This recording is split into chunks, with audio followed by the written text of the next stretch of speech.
Tak prichádza ďalší deň adventu a my by sme sa dneska spoločne pozreli do 42.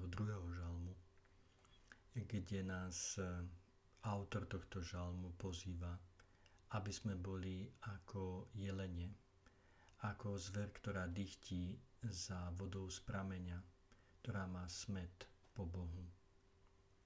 Tak má duša túžiť po Bohu, ako inštinktívne zvieratá túžia po vode a utekajú a idú tam, kde tá voda je. Výzva je hľadať živého Boha. Veľakrát náš Boh je ako niečo mŕtve. Niečo, čomu potrebujeme niečo odovzdať. A tak sa žiaľ niekedy Boh stáva akoby modlou, ktorej my niečo splácame a dávame. Zaiste život viery, a to je tiež veľká téma tohto žalmu, nie je vždycky radosť, spev a krása.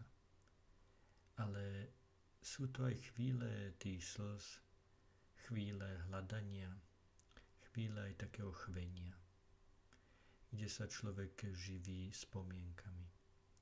Tak aký bude ten dnešný adventný deň, večer si môžeme nastaviť toto zrkadlo žalmu 42. Buď naozaj s radosťou ďakovať Pánovi za krásne veci, alebo možno sa chvieť a túžiť po ňom a možno mu tak odovzdať svoje slabosti a svoje bolesti. Aj to, že sa nám opäť nepodarilo zvíťaziť tak, ako by sme chceli.